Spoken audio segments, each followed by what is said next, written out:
لبیک یا حسین، لبیک یا حسین، لبیک یا حسین، لبیک یا حسین، لبیک یا حسین، لبیک یا حسین.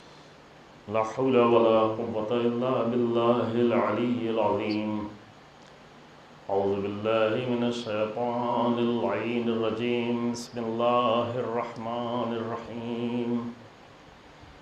الحمد لله رب العالمين، والصلاة والسلام على سيد الأنبياء والمرسلين،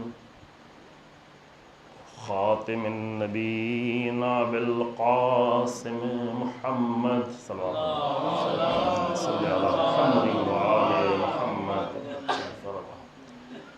ثم الصلاة والسلام على أهل بيته الطيبين الأطهرين المعصومين المنتجبين، ولعنة الله على أعدائهم أعداء الله أجمعين. أما بعد، فقد قال الله تبارك وتعالى في كتابه الكريم. بسم الله الرحمن الرحيم. قل إنما أعظكم بواحدة أن تقوموا لله مثنى وفرادا ثم تتفكروا ما بصاحبكم من جنة إن هو إلا نذير لكم بين يدي عذاب شديد. صلوات محمد.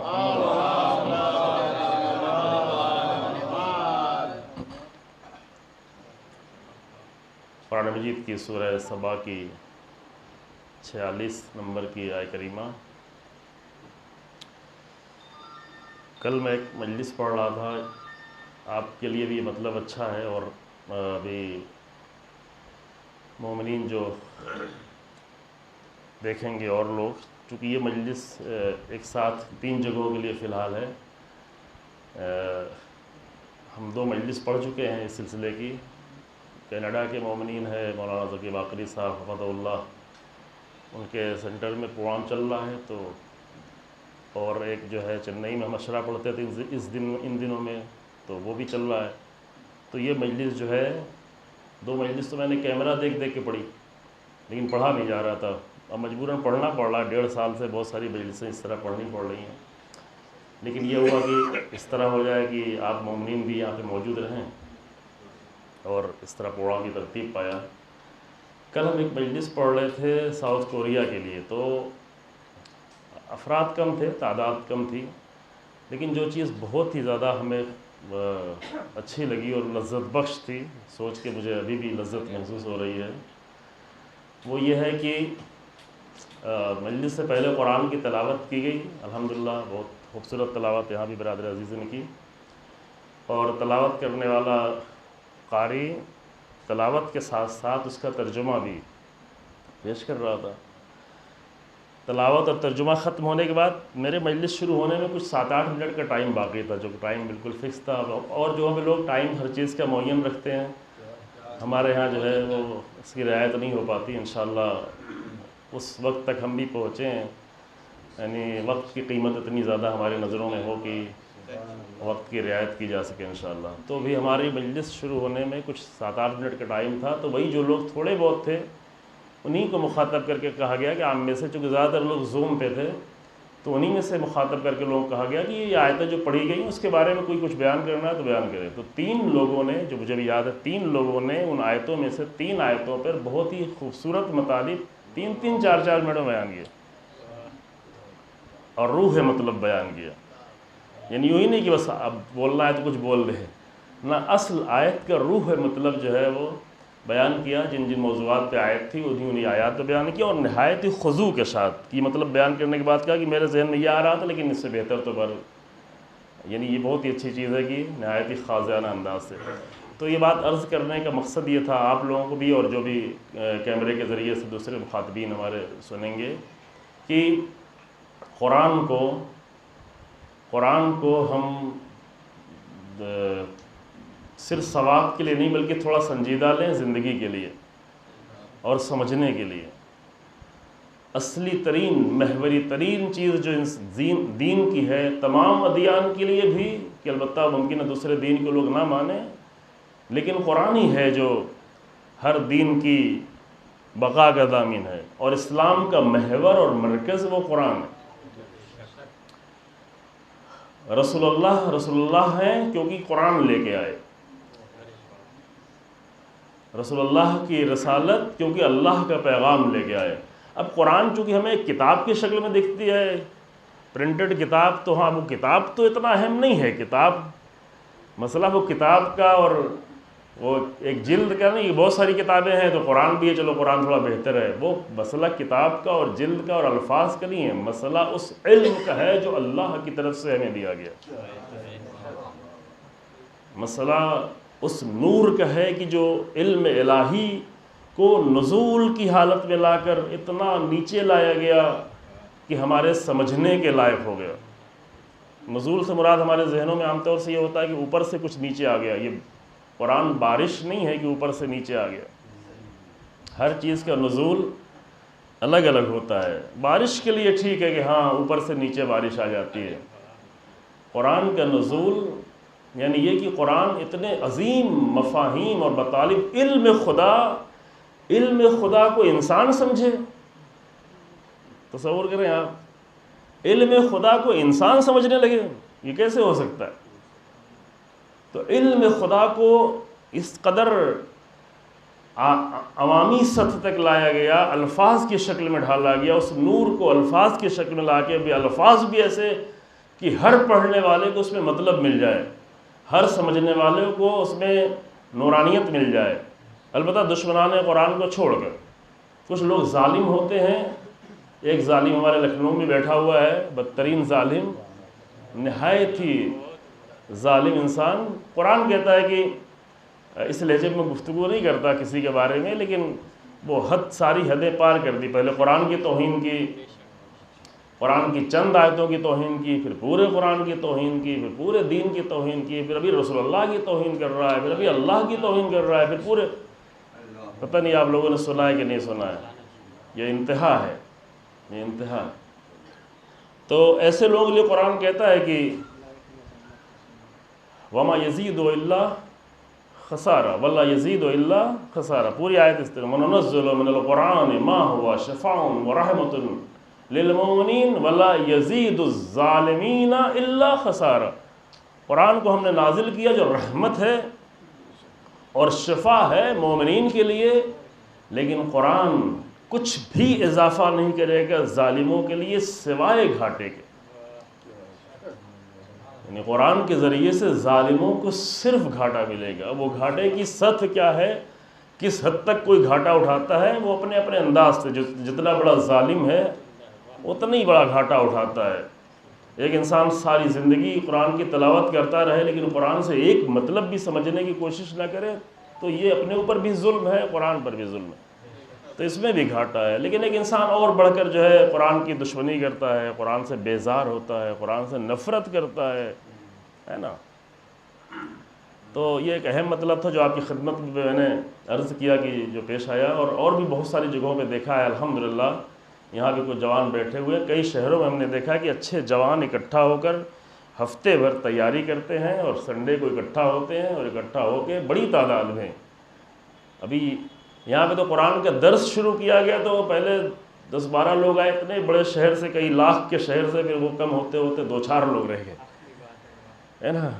لیکن ہم نے بہت بڑے شہروں میں دیکھا ہوا ہے کہ بہت بڑی تعداد میں صبح نماز صبح کے بعد کافی بڑی تعداد میں جگہ پوری پر ہو جاتی ہے، نہج البلاغہ کے لیے لوگ اکٹھا ہوتے ہیں اور نہج البلاغہ سمجھنے کی کوشش کرتے ہیں، اور ظہر کی نماز کے بعد قرآن کی تیاری کر کے آتے ہیں، خود بیان کرتے ہیں، کئی تفسیریں دیکھ کے آتے ہیں، مطالعہ کر کے آتے ہیں، لکھ کے آتے ہیں اور اسے بیان کرتے ہیں۔ یہاں پہ اس کے گواہ بیٹھے ہوئے ہیں، ہمارے برادر ہیں چنئی کے، وہ وہاں پہ ہم کئی سالوں سے دیکھ رہے ہیں، اور بھی جگہوں پہ دیکھا ہوا ہے، تو یہ بہت ہی اچھی رسم ہے، اگر رسم ہی لے کے چلنا ہے تو اچھی رسمیں لے کے چلیں، ہے نا، رسم اچھی چیز ہے، لیکن وہ رسم اچھی ہے جو فائدہ پہنچا رہی ہو، جو انسان کی زندگی میں اثر کر رہی ہو، وہ رسمیں بہت اچھی ہیں۔ قرآن کی ایک آیت میں نے پڑھی ہے، مجلس کو اپنے وقت پہ انشاءاللہ تمام کیا جائے، سورہ سبا کی 46 نمبر کی جو آیت ہے کہ قرآن کہتا ہے کہ یہ وہ مخاطبین جو ہمارے 2 دن پرانے ہیں وہ 2 منٹ کے لیے تحمل کریں گے تاکہ میں یہاں ترجمہ کر دوں جہاں نئے لوگ شامل ہوئے ہیں، کہ قرآن کہتا ہے کہ قل انما اعظکم بواحدہ، اے میرے رسول، اے میرے حبیب کہہ دو کہ میں صرف ایک ہی نصیحت کرتا ہوں، صرف، انما بھی ہے واحدہ بھی ہے، یعنی شروع میں انما ہے آخر میں بے واحدہ ہے۔ انما کے معنی ہی خود یہی ہے کہ یہ اس کے علاوہ اور کچھ نہیں، انما ہی میں یہی مطلب چھپا ہوا ہے، لیکن انما کے بعد مزید اور تاکید قرآن کر رہا ہے کہ انما اعظکم بواحدہ، میں نصیحت کرتا ہوں یہی ایک نصیحت اور اس کے علاوہ اور کوئی بھی نصیحت نہیں۔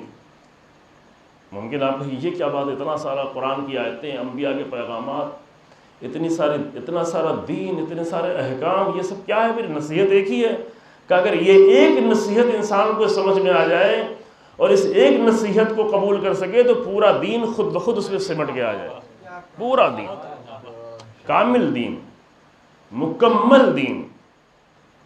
اور وہ کیا ہے؟ ان تقوموا للہ مثنی و فرادا، کہ تم قیام کرو اللہ کے لیے، 2 ہو تو بھی قیام کرو، جماعت ہو تو بھی قیام کرو، فرادا، فرادا یعنی فرادا نماز نہیں آوے، فرادا فرد سے بنا ہے، عربی لفظ ہے۔ نماز فرادا کو اس لیے کہتے ہیں جب انسان جماعت سے نہیں پڑھتا، اکیلے پڑھ رہا ہوتا ہے، یعنی تنہا ہوتا ہے۔ جہاں پہ فرادا یعنی اگر تم اکیلے ہی ہو، بالکل تنہا ہو، تمہارے ساتھ کوئی بھی نہیں ہے، کوئی طاقت نہیں ہے، کوئی اسباب نہیں ہے، کوئی قوت نہیں ہے، اور تمہیں قیام کرنا ہے، حق کے لیے قیام کرنا ہے، تو نہ ڈرنے کی ضرورت ہے، نہ گھبرانے کی ضرورت ہے، نہ پریشان ہونے کی ضرورت ہے، بلکہ اکیلے ہوتے ہوئے بھی اللہ کے لیے قیام کرو۔ اگر شب عاشور حسین ابن علی نے یوں ہی خالی زبانی تقاضا تو نہیں کیا تھا، امام نے دل سے تقاضا کیا تھا کہ جس کو جانا ہے چلا جائے، سب چلے جائے، سب چلے جائیں، سب چلے جائیں، یعنی اس میں عباس بھی شامل تھے، ابوالفضل عباس بھی شامل، یعنی امام کے مخاطب ابوالفضل عباس بھی تھے۔ ممکن آپ کو تھوڑا عجیب لگے لیکن امام کے مخاطب ابوالفضل عباس بھی تھے، اور اس کی دلیل یہ ہے کہ جب امام نے کہا کہ سب چلے جائیں تو سب سے پہلے جو ذات کھڑی ہوئی اور گفتگو کیا وہ جناب ابوالفضل عباس تھے۔ اگر وہ اپنے آپ کو مخاطب نہ سمجھتے، کہتے امام تو ہم سے نہیں کہہ رہے، یہ دوسرے لوگوں سے کہہ رہے ہیں، تو چپ چاپ بیٹھے رہتے، ہے نا۔ لیکن سب سے پہلے جو ذات کھڑی ہوتی ہے ابوالفضل عباس کی، آقا آپ کو چھوڑ کے کہاں جا سکتا؟ تو امام نے سب سے کہا چلے جائیں، اور اگر امام دل سے کہہ رہے تھے چلے جائیں، امام کی کوئی بات صرف زبان سے ہوتی ہی نہیں۔ امام ہم ذاکروں کی طرح سے نہیں ہیں،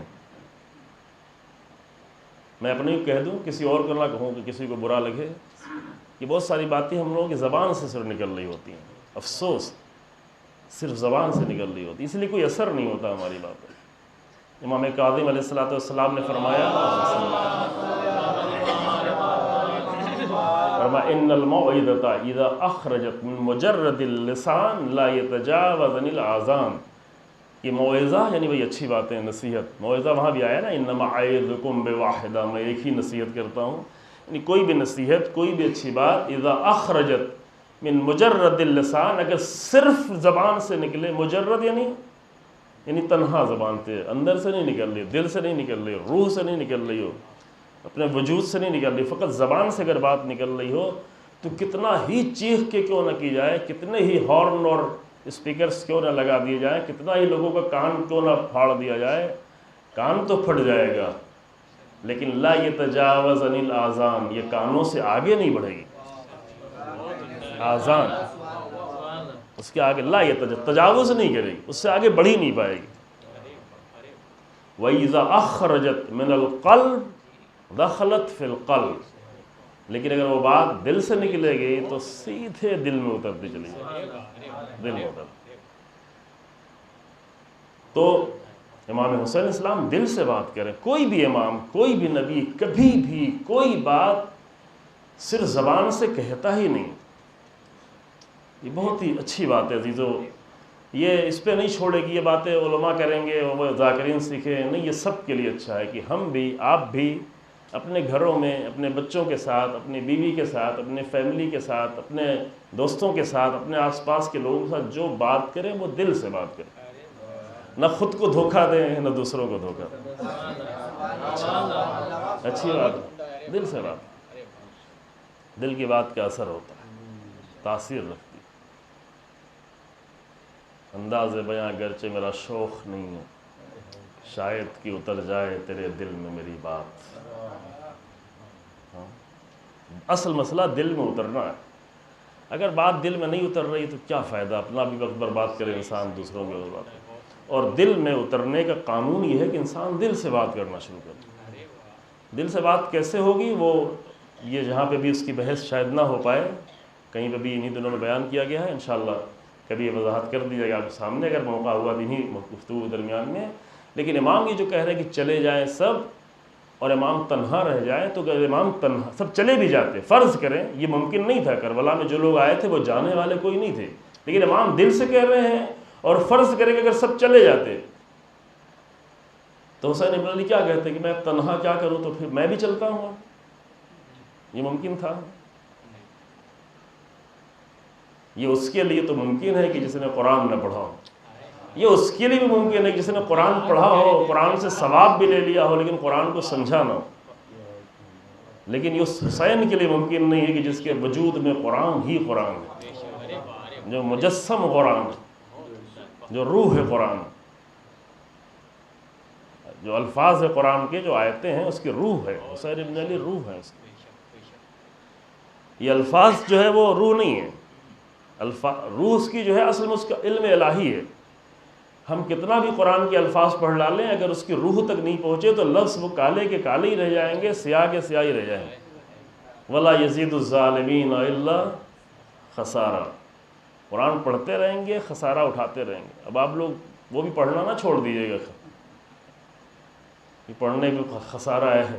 روایت بھی ہے کہ رب تال القرآن والقرآن یلعنہ، کچھ قرآن کی تلاوت کرنے والے ایسے ہی قرآن پر لعنت بھیج رہا ہوتا، قرآن لعنت بھیج رہا ہوتا. قرآن کی تلاوت کرنے والے ایسے ہیں.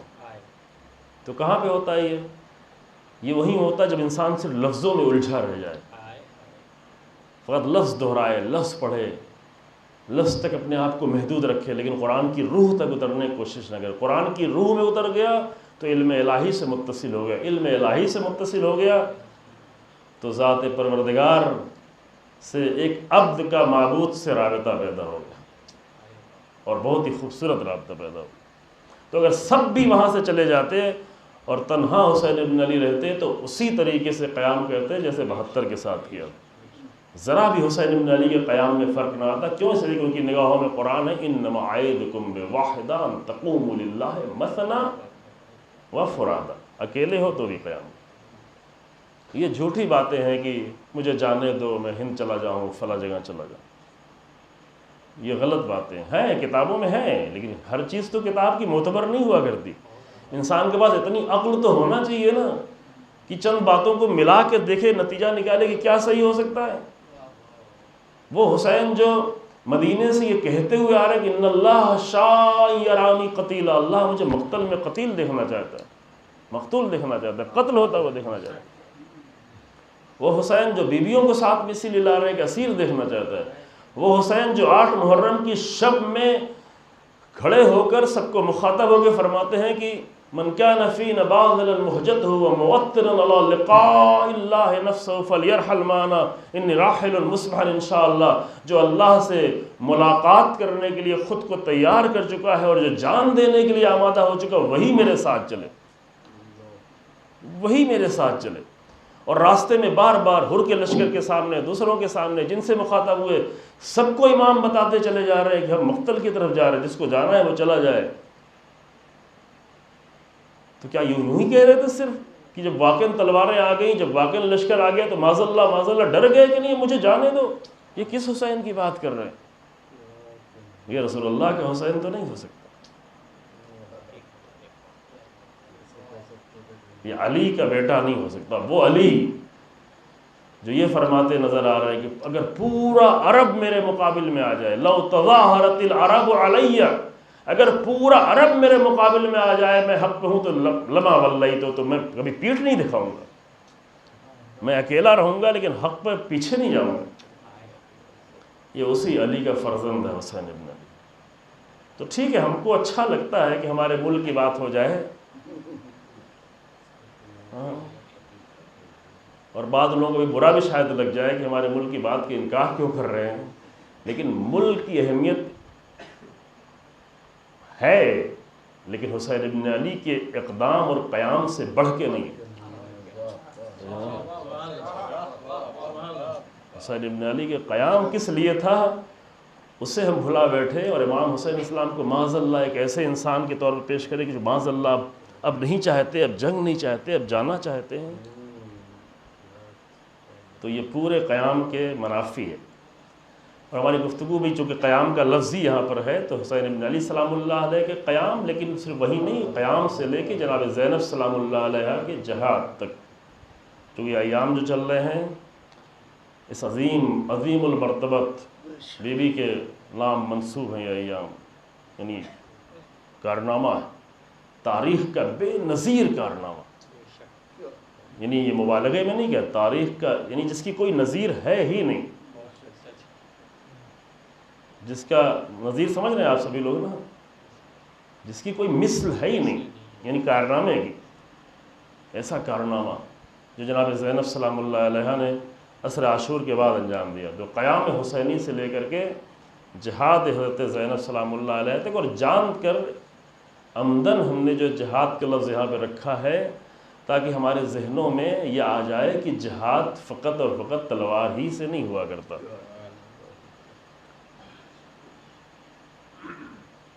جہاد کی تلوار سے بڑھ کر بھی شکلیں ہو سکتی ہیں۔ یہ نہیں کہ تلوار اہم نہیں ہے، اسلحہ اہم نہیں ہے، وہ بھی اہم ہے، وہ بھی ضروری ہے، جب اس کی ضرورت پڑے تو پیچھے نہ ہٹے، ضرورت پڑے تو بہانے نہ بنائے، ضرورت پڑے تو یہ نہ کہے کہ ہم تو مولوی ہیں، ہم تو مولانا ہیں، ہم کہاں جائیں گے جہاد کرنے، جوان لوگ جائیں، مثلا ہم تو بوڑھے ہیں، ہم کہاں جائیں گے۔ اگر 91 سال کے مسلم ابن اوسجہ آ سکتے ہیں، اگر 82 اور 84 سال کے حبیب نے مظاہر آ سکتے ہیں، تو کسی کو بہانہ کرنے کا حق نہیں ہے راہ خدا میں جہاد کرنا، کسی کو۔ ایک حد تک قرآن نے موقع دیا ہوا ہے، لیکن یہ موقع دیا ہے کہ ہاں تم چاہو تو نہ آؤ، یہ ہے، کوئی معذور ہے، ہاتھ پیر کٹا ہوا ہے، شدید بیمار ہے، تو یہ موقع ہے کہ ہاں تم چاہو تو نہ آؤ، بہت زیادہ بوڑھا ہو چکا ہے تو ہاں تمہارے لیے اختیار ہے، لیکن اختیار میں بہت ساری جگہوں پہ اختیار ملتا ہے، اسے چھوڑتے تو نہیں۔ مثلا دسترخوان لگایا جائے، آپ کو اختیار ہے، آپ کھائیں چاہے تو نہ کھائیں، تو وہ تو نہیں چھوڑیں گے، اختیار ہے نا، واجب تو نہیں کیا کسی نے۔ تو یہ جو دسترخوان ہے وہ الہی دسترخوان ہے، جہاد کا دسترخوان، راہ خدا میں شہادت کا دسترخوان، اور اس دسترخوان سے جو اللہ کی طرف سے رزق ملتا ہے، وَهُمْ يُرْزَقُونَ، یہ دسترخوان بہت ہی حسین ہے، بہت ہی عظیم ہے۔ فوق کل ذی بر بر حتی یقتل رجل فی سبیل اللہ فلیس فوقہ بر، ہر نیکی اور ہر نیک کے اوپر ایک نیکی ہے، آپ جتنی بھی نیکیاں سوچیں اس کے اوپر کچھ اور ہے، اس کے اوپر کچھ اور ہے، اس کے اوپر کچھ اور ہے۔ حتی یقتل رجل فی سبیل اللہ، یہاں تک کہ ایک انسان اللہ کی راہ میں قتل کر دیا ہے، شرط یہ ہے کہ اللہ کی راہ میں، اللہ کی راہ میں، البتہ یہ بہت بڑی شرط ہے، اللہ کی راہ میں قتل ہونا یہ بہت بڑی شرط ہے۔ لفظ تو چھوٹا سا ہے فی سبیل اللہ، لیکن شرط بہت بڑی ہے۔ حتیٰ ممکن ہے رسول اللہ کے ساتھ جنگ کر رہے ہو، لیکن یہ شرط ہو، یہ انسان خود اپنی اس کی نیت بتائے گی، ہم تو کسی کے بارے میں بدگمانی نہیں کر سکتے، یہ انسان کی نیت بتائے گی کہ وہ کس لیے آیا ہے، اپنے قوت بازو کے لیے، اپنے غیرت کے لیے، اپنی عزت کے لیے کہ میں نہیں جاؤں گا تو لوگ کیا کہیں گے، اب جانا ہے تو ہم بھی چلے جائیں، یا یہ کہ واقعاً دل سے وہ اللہ کی راہ میں نکلا ہوا ہے۔ اگر ایک انسان اللہ کی راہ میں قتل کر دیا جائے فَلَيْسَ فَوْقَهُ بِرٌ، اب پھر اس کے اوپر کوئی نیکی نہیں، اب اس کے اوپر کوئی نیکی نہیں ڈھونڈنا کہ اس سے بڑھ کر بھی کچھ ہو سکتا ہے۔ لیکن ابھی ہمارے کلچر میں یہ انتظار نہیں ہوتا لوگوں کو، یہ آرزو بھی نہیں ہوتی، یہ شوق بھی نہیں ہوتا۔ شہید ثانی کے لیے کہتے ہیں لوگ، میں نے کہیں پڑھا نہیں ہے لیکن اچھے بھلے لوگ کہتے ہیں کہ پورے ماہ رمضان انہوں نے دعا کی تھی پروردگارا تیری راہ میں شہادت مل جائے، پوری رات جگ جگ کے دعا کی تھی کہ پتہ نہیں شب قدر کون سی والی ہوگی تو شب قدر میں یہ دعا کرے کہ شہادت مل جائے، کہ اللہ نے ایسی شہادت انہیں عطا کی شہید کے نام سے مشہور ہو گیا، ہے نا۔ تو یہ بہت ہی عظیم مرتبہ ہوتا ہے۔ تو اصل مسئلہ ہے کہ اللہ کے لیے ہونا، اللہ کے لیے جان دینا، اللہ کے لیے شہادت، اللہ کے لیے۔ کل ایک آیت میں پڑھ چکا ہوں، پھر ایسے سرسری طور پر پڑھ کے چلا جاؤں، البتہ آیت بہت ہی اہم ہے کہ یہ جو آپ کو بار بار سکھایا جا رہا ہے، یہ ہم کو تعلیم دی جا رہی ہے کہ آپ جو ہے اس طرح کریں کہ ان صلاتی و نسکی و محیایا و مماتی للہ رب العالمین لا شریک لہ، میری نماز، میرے تمام اعمال و مناسک، میری زندگی، میری موت، یہ سب کے سب اللہ کے لیے۔ اللہ کے لیے ہونے میں بہت کمیاں ہیں عزیزو۔ ہمارے کلچر کے لوگ جہاں بھی ہیں، ہمارے ہندوستان پاکستان کے کلچر کے لوگ، یہ صرف ہندوستانی کی بات نہیں ہے، جہاں جہاں بھی ہیں، ابھی ان کے بہت ہی بڑے بڑے اعمال اللہ کے لیے نہیں ہو پاتے، زبان سے بھی نہیں کہتے عزیزو، زبان سے بھی نہیں کہتے۔ زبان سے پہلے کہنا سیکھے تاکہ پھر وہ دل بھی قبول کرنا شروع کرے۔ آتا ہی نہیں ان کے، نہ زبان پہ آتا ہے نہ ذہن میں آتا ہے کہ یہ عمل انجام دیا اللہ کے لیے تھا کہ نہیں تھا۔ تقریر کی، خطابت کی، مجلس پڑھی، شاعری کی، شعر پڑھا، فرش بچھایا، تبرک بانٹا، کھلایا، سب کچھ کیا، کس کے لیے تھا؟ انسان کہے کہ اللہ کے لیے تھا، اللہ کے لیے۔ جب یہ انسان کہنا سیکھ لے، جب انسان سوچنا سیکھ لے، جب انسان اپنے دل میں اتار لے، صرف زبان سے نہ کہے، تو پھر اللہ اس میں برکت دینا شروع کرتا ہے، اس کی تاثیر بڑھنا شروع ہوتی ہے۔ تو یہ بنیادی ترین مسئلہ ہے، اس لیے قرآن نے کہا میں صرف ایک ہی نصیحت کرتا ہوں، اس کے سوا اور میں کچھ بھی نہیں کرتا، اس کے سوا کچھ بھی نہیں۔ اللہ کی طرف سے ایک ہی نصیحت کہ تم جب اٹھو، جو بھی قیام کرو تو اللہ کے لیے، قیام اللہ کے لیے، ڈرو نہیں۔ اب اس کے بعد یہ آیت کے میں مطلب بعد والا بتا دوں کہ ثم تتفکروا ما بصاحبکم من جنہ۔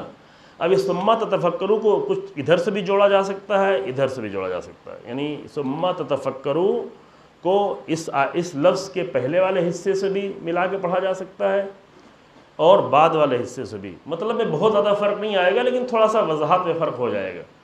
ثم تتفکروا، پھر سوچو، توجہ کرے تھوڑا یہاں پر، اللہ کے لیے قیام کرو، اکیلے بھی ہو تو بھی قیام کرو، دو ہو تو کرو ہی، جماعت ہو تو کرو ہی، حتیٰ تم اکیلے بھی ہو تو بھی اللہ کے لیے قیام کرو۔ ثم تتفکروا، پھر سوچو، پھر سوچو، یعنی کیا؟ یعنی یہ اگر یہ مطلب لیں تب بھی بعد والے مطلب سے تقریباً یہی مطلب نکلے گا، یعنی یہ کہ ممکن ہے اگر تم پہلے ہی سے سوچنا شروع کر دو کہ میں تو اکیلا ہوں، میرے تو کوئی ساتھ نہیں ہے، میں کیا کروں گا، نتیجہ کیا آئے گا، نتیجہ تو شاید آئے ہی نہیں، میں تو مار دیا جاؤں گا، میں تو جیل میں چلا جاؤں گا، اور پھر جب نتیجہ نہیں آئے گا تو فائدہ کیا ہے؟ بعض لوگ یہی سوچ رہے تھے عزیزو، بعض بہت ہی محترم لوگ مکے میں یہی سوچ رہے تھے اور یہی حسین ابن علی کو بھی سوچانے کی کوشش کر رہے تھے کہ آپ بھی یہی سوچیں۔ بہت محترم لوگ، معمولی لوگ نہیں، میں ابھی نام نہیں لوں گا چونکہ اس معیار تک ابھی ہم نہیں پہنچے ہیں، جب پہنچ جائیں گے تو نام بھی لے لیں۔ بہت ہی محترم لوگ یہ سوچ رہے تھے کہ آپ قتل کر دیے جائیں گے، آپ نہیں رہیں گے، اس قیام کا نتیجہ کچھ اچھا سامنے نہیں آ رہا ہے۔ مسلم ابن عقیل نے بھی آگے یہی کہا تھا ایک مرتبہ، لیکن صرف اپنی بات کا اظہار کیا تھا، اطاعت حسین ابن علی کی تھی۔ دیکھیں فرق سمجھیں، مسلم ابن عقیل میں اور دوسروں میں فرق سمجھیں۔ عبداللہ ابن عباس بہت محترم انسان ہیں، امیر المومنین کے شاگرد ہیں، مفسر قرآن ہیں، عالم قرآن ہیں، فقیہ ہیں، محدث ہیں، شیعہ سنی سب کے نزدیک بہت ہی عظیم ذات ہے، ایج بھی کچھ زیادہ نہیں تھی، تقریباً امام حسین علیہ السلام ہی کی عمر کے تھے، 2-3 سال، اگر یہ مان لیا ہے کہ اس کو 12 سال تھی تو شاید 3-4 سال بڑے بڑے، تقریباً ایج وہی تھی، یعنی اس عمر کو بہت زیادہ مضبوطی کی عمر کہی جاتی تھی۔ عرب میں 60 سال کے انسان کو کہا جاتا ہے یہ بہت ہی پختہ لڑنے والا مرد ہے، اس کے پہلے کہتا تھا کہ اتنا 40 سال کے بعد دھیرے دھیرے شروع ہوتا تھا، اس کے پہلے کہتا بھی تو تجربے کار ہے، ابھی تو کہاں جنگ کرنے کے لائق۔ عرب لوگ اتنے کمزور نہیں ہوتے تھے کہ 40 سال بعد اس طرح ڈھلنا شروع ہو جائیں، 60 سال میں دوسروں کے سہارے پہ ہو جائیں، نیچرل زندگی جیتے تھے، نیچرل کھانے کھاتے تھے، تو یہ مسائل نہیں تھے۔ تو 60 سال کا انسان ایک بہت ہی پختہ اور مضبوط اور تجربے کار انسان سمجھا جاتا تھا۔ عبداللہ ابن عباس کی عمر 60 سال سے زیادہ نہیں تھی، لیکن ان کی سوچ یہ تھی کہ حسین ابن علی کا یہ جنگ کرنا، بہت ہی عظیم انسان اس دنیا سے چلا جائے گا، نتیجہ بھی کچھ نہیں نکلے گا، اللہ اکبر، نتیجہ بھی۔ اور بھی لوگوں کی سوچ تھی۔ چلیں میں ذرا سا اشارہ کروں، مثلا عبداللہ ابن جعفر جو بہت ہی عظیم انسان ہے، بہت ہی محترم انسان ہے، سماحت و بخشش میں ایک نمونہ ہے، عرب کا ایک نمونہ ہے۔ 3 مرتبہ انہوں نے اپنی پوری دولت راہ خدا میں خرچ کر دی تھی، اور دولت مند انسان تھے، معمولی انسان نہیں تھے کہ ان کے لیے اپنے گھر بھر کا چلانا مشکل ہو، بہت ہی ذہین انسان تھے، بہت ہی عقل مند انسان تھے، اور بہت ہی صفات کے مالک تھے، بہت ساری فضائل تھے، بہت ساری خوبیاں تھیں، شجاع تھے، بہت ساری چیزیں تھیں، لیکن ان کی ساری سوچ یہ تھی کہ امام حسین السلام کو کسی طرح روک لیے، دل سے چاہتے تھے کہ حسین ابن علی کے بعد دنیا خالی ہو جائے گی، روتے بھی تھے، گریا کرتے تھے۔ مدینے سے لے کے مکے تک سفر اس نیت سے کیا کہ جا کر حسین ابن علی کو مکے میں روکیں۔ مکے جانے کے بعد مکے کے گورنر کے پاس گئے، اس سے امان نامہ لکھوایا، اور عبداللہ ابن جعفر کی کوئی بات انکار نہیں کر پاتا تھا، اتنی محترم ذات تھی۔ وہ گورنر یزید کا گورنر تھا، لیکن عبداللہ ابن جعفر کی بات کو منع نہیں کر سکا، امان نامہ لکھ کے دیا، ان کی بات کو روک نہیں سکا کہ کسی طرح زہرا کا لال رک جائے، کسی طرح امیر المومنین رک جائیں، کسی طرح حسین ابن علی کی جان بچا لے۔ بہت ہی اچھی نیت سے کر رہے تھے، بہت ہی مقدس نیت سے کر رہے تھے، اور حسین ابن علی کی جان واقعاً پوری دنیا کی جان سے زیادہ قیمتی تھی، اس کو بچانے کی کوشش کر رہے تھے۔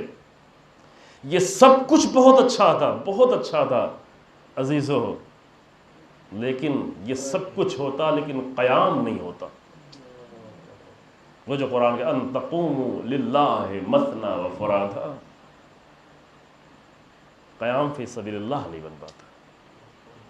اسی لیے جناب جعفر بہت ہی، عبداللہ ابن جعفر بہت ہی محترم، بہت ہی عظیم انسان، لیکن عبداللہ ابن جعفر اور ہیں، ابو الفضل عباس اور ہیں۔ یہ فرق معلوم رہے، یوں نہ کہیں کہ بھلا ملا دیں، توہین بھی کسی کے نہ ہونے پائے، چونکہ بہرحال شخصیتیں ہیں، احترام ہیں، عظمتیں ہیں، فضیلتیں ہیں، لیکن کچھ باریکیاں ہیں، ان باریکیوں کو سمجھنا ضروری ہے۔ جناب مسلم ابن عقیل کو 15 رمضان کو، رمضان کی حالت میں روزے میں بھیج دیا امام حسین علیہ السلام نے، جاؤ کوفہ جاؤ، 15 رمضان کو بھیج دیا، طولانی سفر طے کر کے جانا تھا، مکے سے پھر مدینے آنا تھا، مدینے سے پھر کوفے جانا تھا، جو وہی راستہ زیادہ بہتر تھا، ایک دوسرا راستہ بھی ہو سکتا تھا لیکن وہ کوئی بہت زیادہ فرق نہیں پڑ رہا تھا۔ اب مکے سے مدینہ وہی تقریباً، اگر مجھے صحیح یاد ہو 450 کلومیٹر تقریباً بنتا ہے۔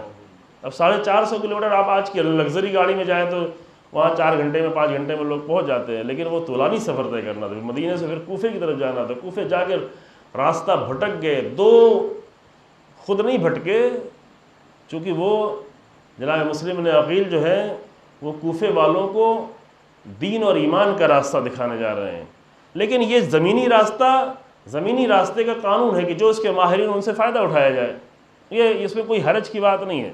موسیٰ جیسا نبی بھی ہوگا تو ان سے کہا جائے گا اگر مریض ہو گئے ہو تو جاؤ طبیب کے پاس، اس میں کوئی حرج کی بات نہیں۔ موسیٰ کیوں طبیب کے پاس جائے؟ موسیٰ تو اللہ سے نبی ہے نا۔ اب موسیٰ پڑے ہوئے تھے کہ پروردگار تو ہی کر نہیں، یہ اس طرح میں تمہارا علاج ہی نہیں کروں گا، علاج کرنے والا اللہ ہی کی ذات ہے، لیکن اللہ نے ذریعہ قرار دیا ہے، تو جس کو جس چیز کا ذریعہ قرار دیا ہے اس سے استفادہ کیا جائے۔ 2 دلیل، 2 رہنما لیے، راستے کے دو رہنما لیے، راستہ بیچ میں وہ رہنما بھٹک گئے، اور بھٹکنے کے بعد یوں ہی ادھر ادھر ہو گئے، راستہ کھو بیٹھے، مشکیزے کے پانی ختم ہو گیا، پھر بھی چلتے رہے اور آخر میں پیاس کی شدت کی وجہ سے دونوں رہنما کا انتقال ہو گیا۔ مسلم ابن عقیل پھر بھی اپنے مضبوط ارادے سے، اپنے قوت ارادی سے چلتے رہے، پانی تک پہنچ گئے۔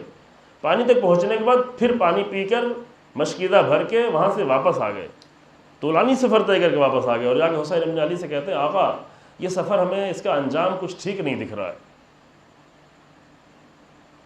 وہ غلط کہہ رہے تھے؟ نہیں، صحیح کہہ رہے تھے۔ انجام میں جناب مسلم کی شہادت تھی، شہادت ہوئی، ایک اندازہ لگایا تھا، اس اندازے کے مطابق کہا کہ آقا یہ سفر جو ہے انجام اس کا ٹھیک نہیں دکھ رہا ہے، اگر آپ کہیں تو پھر میں نہ جاؤں۔ کہا نہیں، تم میرے بھائی، میرے بھروسے مند، جاؤ۔ تو وہ صرف نام کے مسلم نہیں تھے، مسلم یعنی تسلیم، یعنی سبمشن۔ حسین ابن علی کے سامنے تسلیم تھے، حسین ابن علی کے سامنے حسین کے کہنے کے بعد پھر کوئی رائے رکھنے والے نہیں تھے کہ یہاں پہ میری بھی تو کوئی رائے ہے، میں بھی تو جعفر کا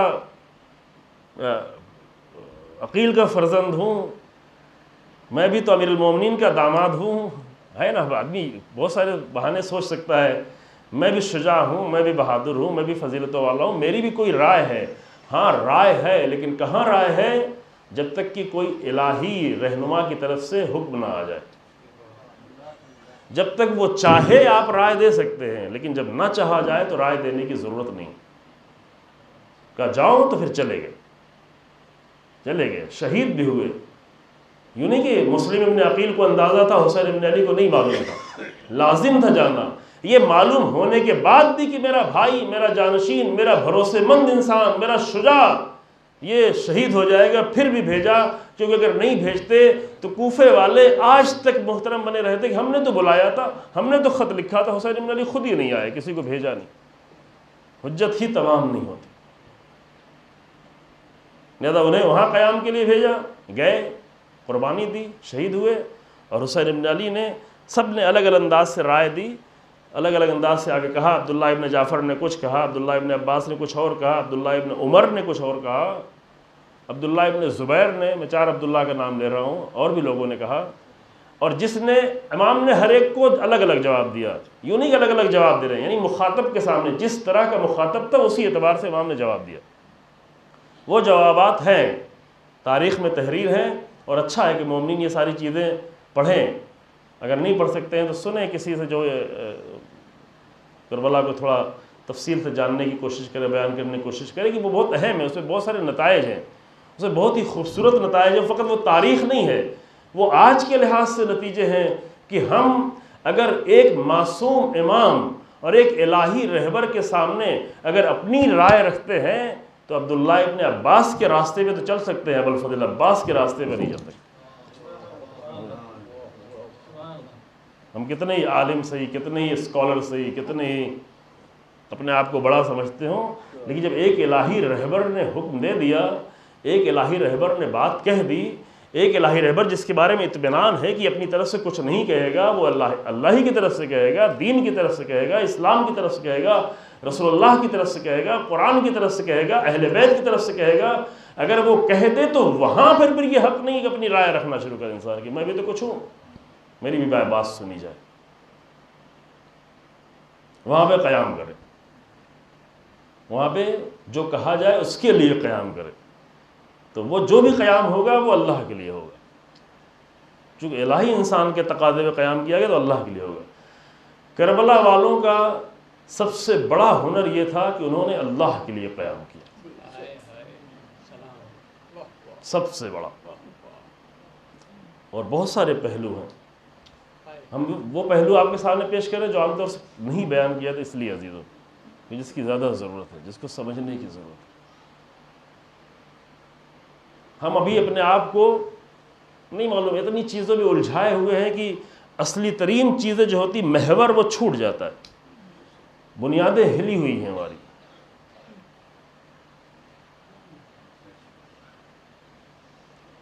دین کا ستون ہمارا ہلا نہیں، ٹوٹا ہوا ہے، گرا ہوا ہے، لیکن پھر بھی اپنے آپ کو ہم بہت دیندار سمجھتے ہیں۔ کیسے کاموں میں لگ کے، اپنی ہی بنائی ہوئی رسموں میں، اپنے ہی بنائے ہوئے دین میں الجھ کر اپنے آپ کو دیندار بنا بیٹھے، اپنا ہی بنایا ہوا دین۔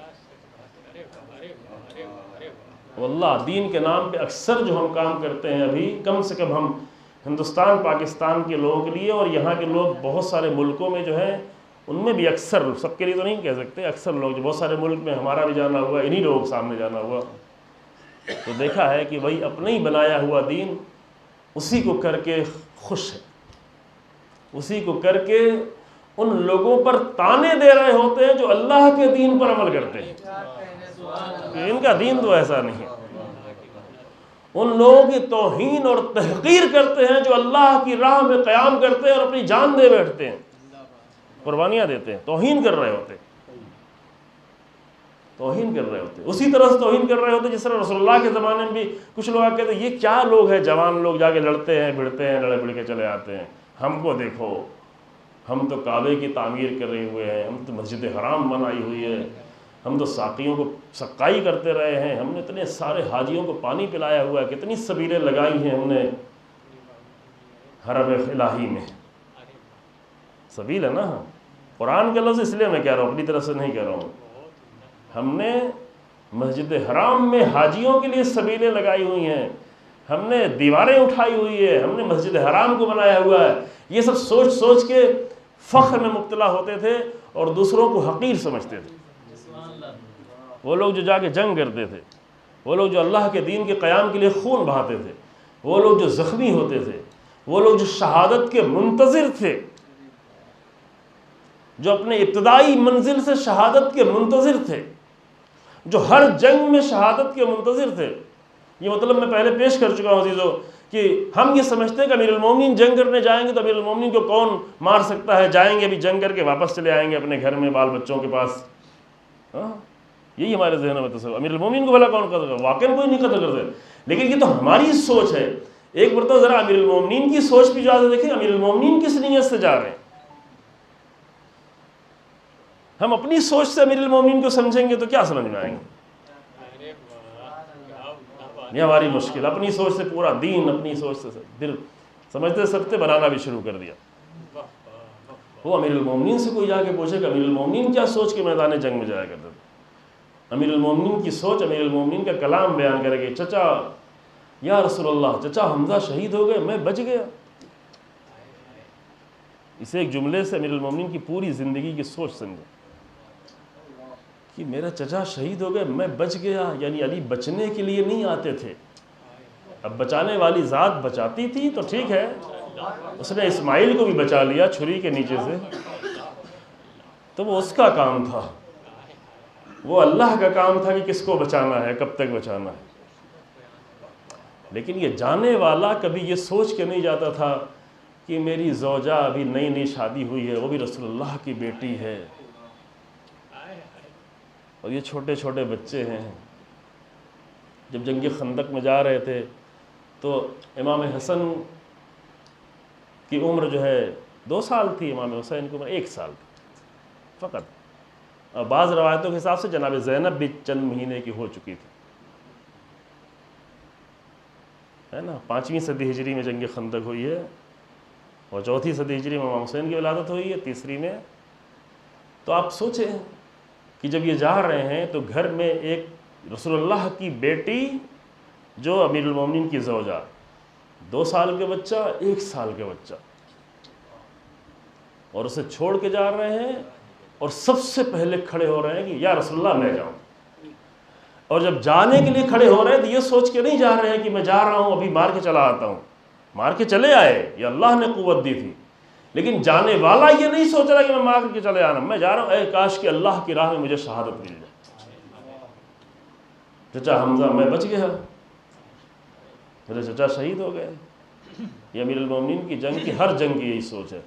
یہ 24-25 سال سے لے کر کے 63 سال کی عمر میں بھی امیر المومنین یہی کہہ رہے ہیں کہ اے میرے لشکر، میں تو تم کو دیکھنا بھی پسند نہیں کرتا، تمہارے ساتھ چلنا ہی پسند نہیں کرتا، تم جیسے بزدل لوگ، کمزور لوگ، کم ارادے کے لوگ دھوکہ دینے والے لوگ. یہ ایک جگہ سارا کلمہ نہیں ہے، الگ الگ جگہوں سے میں نے اٹھایا ہے، لیکن یہ سارے کلمات ہیں نہج البلاغہ میں الگ الگ طریقے سے، کہ تم جیسے کمزور لشکر کے سامنے میں تو جانا ہی نہیں پسند کرتا، لیکن میں تو صرف اس لیے جا رہا ہوں کہ شاید تمہارے ساتھ مجھے کہیں شہادت نصیب ہو جائے.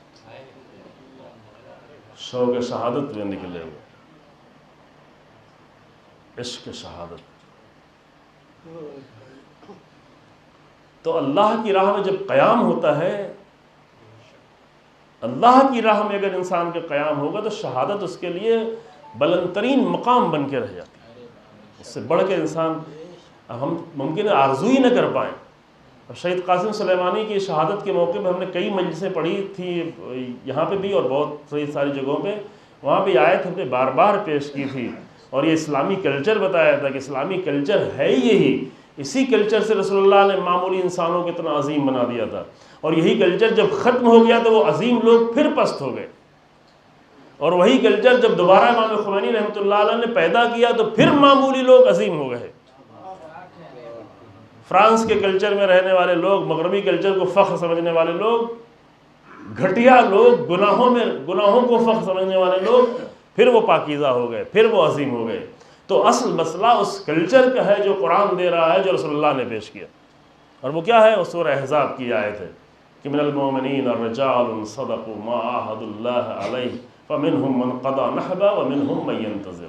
اب چونکہ پڑھ چکا ہوں اس لیے ترجمہ زیادہ نہیں کرتا، کہ کچھ لوگ ہیں جو راہ خدا میں قربانی پیش کر چکے، کچھ لوگ ہیں جو انتظار کر رہے ہیں.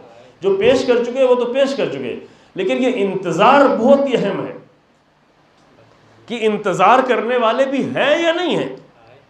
قربانی جنہوں نے پیش کر دی ان کی قربانیوں کو دیکھ کے ڈرنے والے ہیں یا انتظار کرنے والے، یہ طے کرنا. یہ اہم نقطہ ہے کہ قربانیوں کو دیکھ کر لوگ ڈر گئے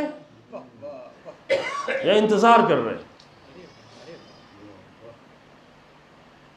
تو جو لوگ اللہ کی راہ میں قیام کرتے ہیں پھر وہ ڈرتے نہیں، پھر سوچتے بھی وہ بعد میں. ہر چیز میں میں یہ نقطہ بیان کر دوں تاکہ دیر نہ ہو جائے کہ ہر چیز میں، ہر مسئلے میں کہا گیا کہ پہلے سوچو پھر کرو، ہے نا. پہلے سوچو پھر بولو، پہلے سوچو پھر قدم اٹھاؤ، پہلے سوچو پھر کام کرو، پہلے سوچو پھر جا کے آپ بزنس کریں، پہلے سوچیں پھر جا کے شادی کریں. یوں شادی نہ کر لیں، کسی کو دیکھا چلو شادی کر لیں، تھوڑا سوچ لیں، زندگی گزارنا ہے. ہاں تو ہر مسئلے میں کہا کہ سوچو، پہلے سوچو، پہلے سوچو پھر کرو، پھر بولو.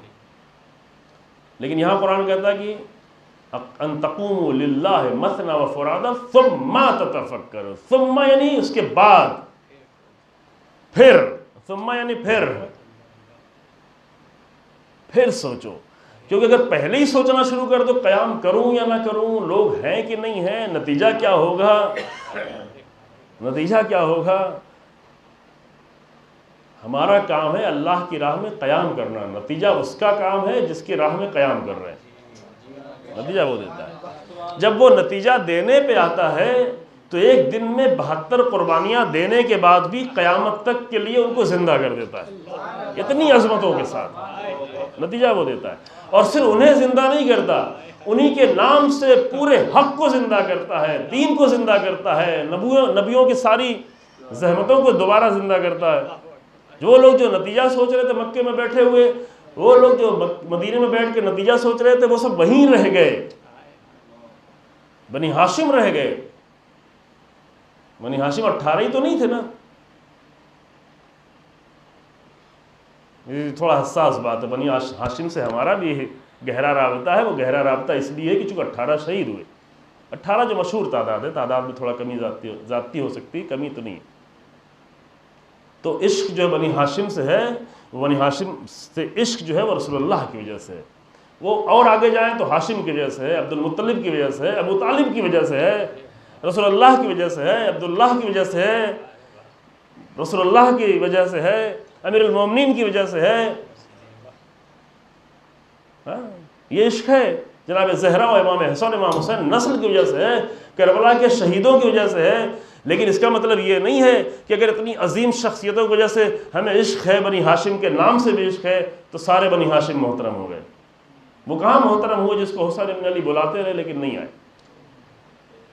چلیں آپ کچھ نام کے سامنے کہہ دیں کہ فلاں بیمار تھے، فلاں کی کوئی مشکل تھی، فلاں کوئی عذر تھا، لیکن ہاشم، بنی ہاشم تو 18 لوگ نہیں تھے، بنی ہاشم اتنے لوگ تھے کہ آج سے 60 سال پہلے جب رسول اللہ ہجرت کرنا چاہتے تھے تو سارے عرب کے قبیلے بنی ہاشم سے ڈرتے تھے کہ رسول اللہ کے ساتھ کچھ نہیں کریں، سامنے بنی ہاشم ہے، بنی ہاشم شجاع ہے، بنی ہاشم بہادر ہے۔ تو جو بنی ہاشم 60 سال پہلے اتنے زیادہ تھے کہ پورے قبیلے ڈر رہے ہوتے تھے، بڑے بڑے قبیلے، آج 60 سال بعد بنی ہاشم اتنے 18 لوگ تھے، 18 نہیں تھے۔ تو کیا وہ بیکار لوگ تھے؟ نہیں، بیکار بھی نہیں تھے، اچھے لوگ تھے، محترم لوگ تھے، عبادت گزار لوگ تھے، پاکیزہ لوگ تھے، یہ سب کچھ تھے، لیکن اللہ کی راہ میں قیام کرنے کے اس مقام تک نہیں پہنچے تھے کہ حسین ابن علی کا ساتھ دے سکے۔ یہ نہیں تھا، یہ نہیں کہ جو نہیں آئے اس کو بالکل کنڈم کر دیں۔ ہر جگہ انصاف سے انسان کا عمل ہے، جب انصاف کا دامن چھوٹتا ہے تو مشکل پیدا ہوتی ہے، افراط و تفریط ہوتی ہے۔ اور یوں نہیں کہ دھوکے میں نہیں آئے یا مجبوری میں نہیں آئے، ان کو خبر نہیں تھی یا محمد صلی اللہ علیہ وسلم چلے گئے پتہ نہیں تھا، نہیں، مدینے میں بھی سب کو پتہ تھا، اور اگر مدینہ چھوڑ بھی دیں تو مکہ آنے کے بعد 4 مہینے 5 دن حسین ابن علی مکے میں ٹھہرے اور بنی ہاشم کے لیے امام نے الگ سے خط لکھا۔ توجہ کریں، اور لوگوں کو امام نے خط لکھا، بصرہ والوں کو لکھا، کوفے والوں کو لکھا، دیگر علاقے والوں کو لکھا، لیکن بنی ہاشم کے لیے امام نے الگ سے خط لکھا اور اس میں یہ جملہ کہا کہ ابھی بھی موقع ہے، ابھی بھی تم آ سکتے ہو، لیکن نہیں آئے۔ کیوں نہیں آئے؟ 2 وجہ تھی۔ ایک یہ کہ اپنی رائے میں یہ سمجھتے تھے کہ اس وقت جانے کا کوئی فائدہ نہیں چونکہ جان چلی جائے گی۔ اللہ اکبر۔ اور جان چلی جائے گی یعنی انجام پھر ٹھیک نہیں ہے۔ نہیں، ہر جگہ جان بچا لینا ہی اچھا انجام نہیں رکھتا، کبھی جان دے کر اچھا انجام ملا کرتا ہے۔ یہ انسان سمجھے۔ کربلا یہ سمجھاتی ہے، کربلا یہ سمجھاتی ہے کہ جان دینے کی آرزو، جان دینے کا انتظار، جان دینے کی تڑپ۔ کون ہے جو اس دنیا میں بچے گا؟ ہر ایک کو مر جانا ہے۔ کتنے لوگ کرونا میں مر گئے، کتنے جوان مر گئے، ان کے گھر والوں نے سوچا ہی نہیں تھا، تصور ہی نہیں کیا تھا مر جائیں گے۔ کتنے محترم انسان مر گئے، ہے نا؟ یہاں ہماری نظروں کے سامنے بھی تصویر موجود ہے، محترم انسان اس دنیا سے چلے گئے، کتنے لوگ اور چلے گئے۔ تو کون بچے گا؟ کون بچے گا؟ کون؟ کس کو معلوم ہے کہ میں کل بچوں گا یا نہیں بچوں گا؟ کس لمحے دل کی ایک دھڑکن رک جائے، معاملہ سارا ختم ہو جاتا ہے۔ تو کون بچنے والا ہے؟ لیکن وہ ہمیشہ بچ کے رہے گا کہ جو اللہ کی راہ میں جان دینے کی آرزو کرتا ہے، وہ نہیں ختم ہوگا، وہ ختم ہی نہیں ہو سکتا۔ اس کے لیے فنا ہے ہی نہیں۔ یہ راز کربلا والوں نے بہت کھول کے، ثم، بس تمام کی میں نے گفتگو، ثم تتفکروا ما بصاحبکم من جنہ، پھر تم سوچو، ادھر سے بھی اس کو جوڑ لے تو وہی مطلب نکلتا ہے، پھر تم سوچو کہ تمہارا صاحب مجنون نہیں ہے۔ تمہارا صاحب یعنی تمہارا ساتھی۔ کون؟ قرآن جو کہہ رہا ہے کس کو کہہ رہا ہے؟ صاحب یعنی ساتھی۔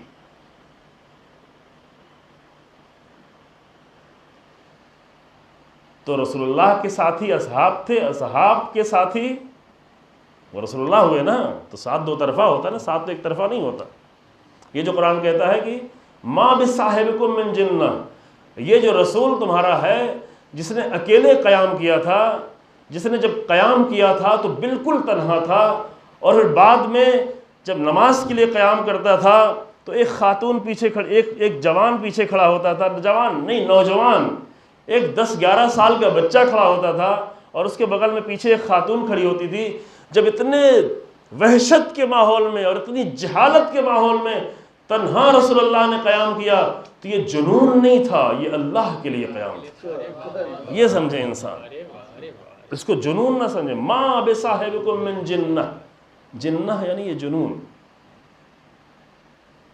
رسول اللہ معاذ اللہ معاذ اللہ کہتے بھی تھے، وہ لوگ عرب لوگ یہ کہتے، یہ کیا دیوانگی ہے، لوگ مزے کر رہے ہیں، کھا رہے ہیں، پی رہے ہیں، ہم تمہیں سب کچھ دینے کو تیار ہیں، بڑی سے بڑی دولت اور کیا، اور جس خاتون کے ساتھ آپ شادی کرنا چاہیں سب کچھ دینے کی، آپ کو آخر کیا پڑی ہے، کیا پڑی ہے؟ لیکن رسول اللہ کون ہے؟ اللہ کے لیے قیام کرتے۔ تو ما بصاحبکم من جنہ ان هو الا نذیر لکم بین یدی عذاب شدید، وہ تو صرف تمہیں آگاہ کرنے آئے کہ کیا ہونے والا ہے، انجام کیا ہونے والا ہے۔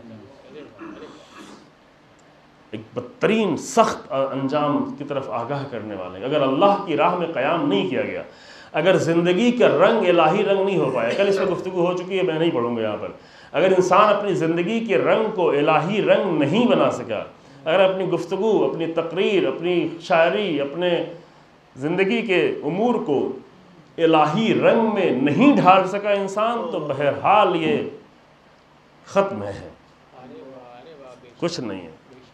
کسی نہ کسی رنگ میں جا کے رنگ جائے گا، کسی شیطانی رنگ میں جا کے رنگ گا، کوئی امریکی رنگ میں رنگ رہا ہے، کوئی اسرائیلی رنگ میں رنگ رہا ہے، اپنے یہاں بیٹھے ہوئے لوگ رنگ رہے ہیں، نہیں رنگ رہے ہیں۔ اگر الہی رنگ میں نہیں رنگیں گے،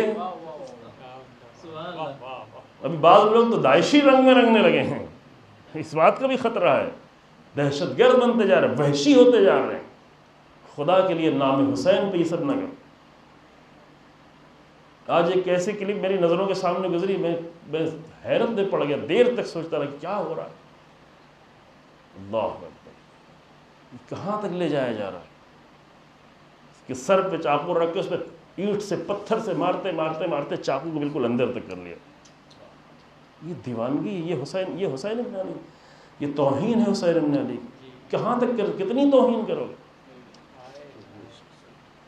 امام کو تلوار ماری گئی تو ہم تلوار ماریں گے، تو امام کو تلوار ماری گئی، تم خود ہی کہہ رہے ہو شمر نے تلوار ماری ہے، شمر کے خنجر کے آپ کو یہاں پہ نمونے پیش کرنے ہیں۔ اگر نمونہ پیش کرنا ہے تو کربلا والوں کے قیام کا نمونہ پیش کرنا، انہوں اللہ کے لیے کیسے قیام کیا، ان کے صبر کا، ان کے شکر کا، ان کے عشق الہی کا، ان کے تقوی کا، ان کے زہد کا، ان کے استقامت کا، ان کے شام غریبہ کے جلے ہوئے خیموں کے درمیان میں سجدہ کرنے کا، انہیں تیروں کے درمیان میں نماز ظہر پڑھنے کا، تمہیں کربلا والوں کا نمونہ پیش کرنا ہے؟ کس حد تک دیوانگی آگے جائے گی؟ یہ کہ انہوں نے تلوار چلائی تو ہم بھی تلوار چلائیں، پھر اپنے گلے پہ تلوار چلاؤ، یہاں تک بھی پہنچ جائیں گے۔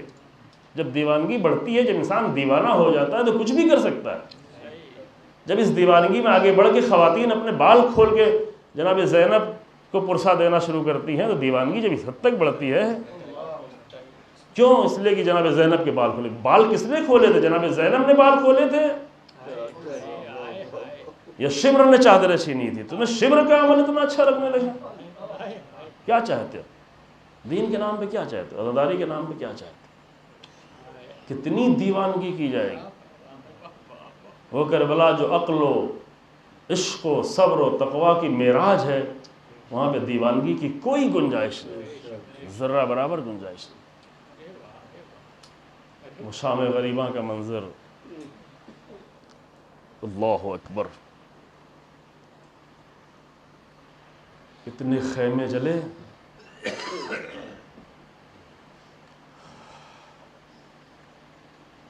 میں ایک روایت آج سوچ کے آیا تو وہی پڑھتا ہوں، دوسرا مسائل نہیں پڑھتا۔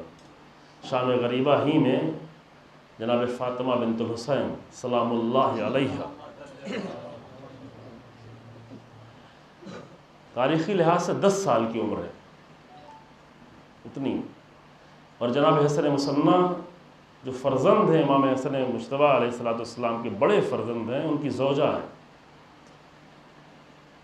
اور ہماری مشکل یہ ہے کہ چونکہ حسن مثنیٰ شہید نہیں ہوئے، اس لیے ہم ان کا ذکر ہی نہیں کرتے، لیکن 18 گہرے زخم کھائے تھے، بے ہوش تھے، بے ہوش تھے۔ اب اللہ کی مرضی تھی کہ بے ہوشی کے عالم میں جان بچ گئی، نسل امام حسن چلی ان کے ذریعے سے، اور اسماء ابن خارجہ وہ ان کو اٹھا کے لے گیا، قتل کرنے جا رہا تھا۔ ابن زیاد، معاف کیجیے، عمر سعد نے حکم دے دیا، جب لوگوں نے آگے کہا کہ ایک جوان پڑا ہوا ہے جو بھی سانس لے رہا ہے، کہا اس کا بھی گلا کاٹ دو، سب کے جب گردن میں سر و تن میں جدائی ہو رہی تھی، اس کا بھی گلا کاٹ دو۔ تو اسماء ابن خارجہ نے کہا کہ نہیں، یہ میرا رشتہ دار لگتا ہے، میرے قبیلے کا کوئی قریب، قبیلے ہی رشتہ تھا، عرب میں قبیلہ بہت اہم ہوتا تھا، میرے قبیلے کی کوئی بھی لڑکی کہیں پہ آئی ہوئی ہے تو وہ دیکھتے تھے، کہا میرے قبیلے کا رشتہ دار لگتا ہے، میرا دور کا بھانجا ہوتا ہے، یہ تو ایسی اتنا زخمی ہے، اس کی تو جان چلی جائے گی، یوں بھی بچنے کی امید نہیں ہے، چھوڑ دو مجھے، میرے لیے چھوڑ دو۔ تو اس نے کہا ٹھیک ہے لے جاؤ۔ خوب وہ لے کے گیا، راستے میں ان کو ہوش آیا، کوفے کے راستے میں، کہا میں یہاں کہاں ہوں؟ کہا کہ ہم کوفہ جا رہے ہیں۔ کہا میرا چچا کہاں ہے پھر؟ کہا حسین ابن علی کو شہید کر دیا۔ کہا پھر میری پھوپھی زینب؟